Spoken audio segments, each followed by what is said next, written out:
fake voice, and fake images of people causing havoc already for this U.S. election. Meanwhile, over in Jamaica, 7 persons were shot in Savanna, while the West Indies win a test match in Australia after 27 years. This is Undiluted News, Mikey Bones reporting. U.S. politicians have called for new laws to criminalize the creation of deepfake images after explicit fake photos of singer Taylor Swift were viewed as much as 47 million times online. The images were posted on social media sites including X and Telegram. X said it was actively removing the images and taking appropriate actions against accounts involved in spreading them. Deepfake use artificial intelligence to make videos of someone by manipulating their face or their body. A study in 2023 found that there have been 550% rise in the creation of doctored images since 2019, fueled by emergence of the AI. And just last week, there were advertisements with President Joe Biden's voice telling people to save their vote for November and not to vote in the past election. Listen, people, this is real. Right now, you can use anyone's voice right now and even read this news you're listening to. I can use Bounty Killer read the news. I can make Beanie Man read the news. I can even make the Prime Minister of Jamaica read this news. But you know something? It is illegal and unethical. A jury in New York ordered former U.S. President and 2024 candidate Donald Trump on Friday to pay $83.3 million to compensate writer E. Jean Carroll, whom he was found to have sexually assaulted and defamed. The civil order, which prompted an audible gasp in the federal court, far exceeds the more than $10 million in damages for defamation that Carroll had sought. Trump lashed out almost immediately, calling the verdict ridiculous in a statement and promising to appeal. The jury, however, reached its decision after slightly less than 3 hours of deliberations. And during Trump's testimony, Judge Lewis Kaplan limited him to 3 questions from his lawyers, to which he could only answer yes or no, a precaution which was taken to prevent the Republican leader from returning to his custom of disparaging the court or Carroll in public.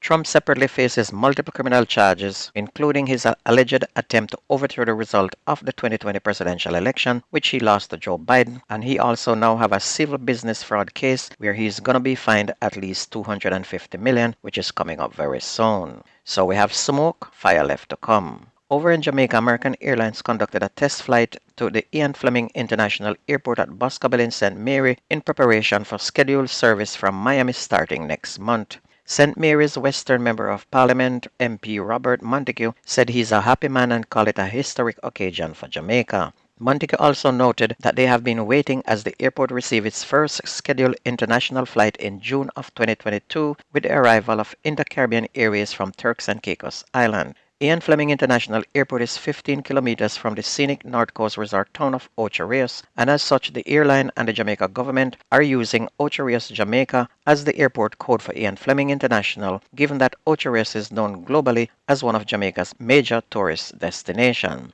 So now we have 3 international airports, one in Montego Bay, one in Kingston, and one in Boscobel in St. Mary. A DJ disc jockey from St. Anne has been hospitalized in serious condition after being drenched with hot water by his girlfriend. The incident took place on Thursday at his home in Linton Park in St. Anne. Police are now looking for the girlfriend, who is said to be 22 years old. And according to reports, Mr. Harris was in bed at about 8 a.m. when he was reportedly attacked by his girlfriend, who hurled boiling water at him, causing serious burns on his face and upper body. He was brought to a hospital for treatment in a critical condition.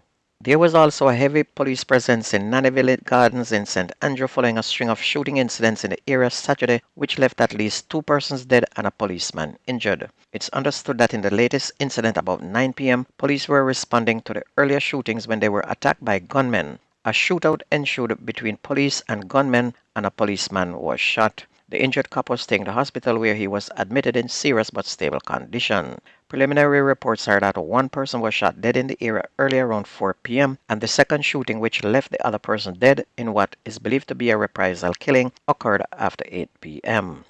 Over in the volatile Westmoreland, the scene was hot early Saturday morning after 7 persons were shot in Savlamar. And it said that there was a party on Barracks Road shortly after 1 o'clock when 2 men arrived on a motorcycle. The men brandished guns and began shooting at the patrons. This sparked chaotic scene as patrons ran for their lives. Investigators said the gunmen also fired at a motor vehicle which was exiting a nearby location. The vehicle was damaged by bullets, but the occupants escaped unharmed. And after the hoodlums fled the scene, it was discovered that 7 persons had been shot. The Westmoreland police are now trying to establish a motive for that attack. On to sports, we're going to start with cricket. Shamar Joseph took 7 wickets as the West Indies won a test in Australia for the first time since 1997. The Tories held their nerve in a thrilling finish to win by 8 runs and ensure a drawn 2-match series. Fast bowler Joseph, who hobbled off in tears 24 hours early after being injured while batting, finished with 7 wickets for 68 runs in Brisbane. Steve Smith, who made 91, carried his bat for Australia, who lost their first day-night test match in many years. Joseph, who quit his job as a security guard just 18 months ago, found plenty of pace at the Gabba to rip through the Australian batting order, and he needed treatment before play. At one stage, he considered not even traveling to the grounds for day 4 because of a toe injury, and he could barely walk, but the doctor told him to go and even sit in the stands and watch the game. However, he turned up, took the ball, and recovered to bowl almost 12 match-winning overs. Scores again: the West Indies in their first innings made 311, and in the second 193. Joseph took 7 wickets for 68 runs, while Australia made 289 for 9 in their first and 207 in their second, with Smith making 91.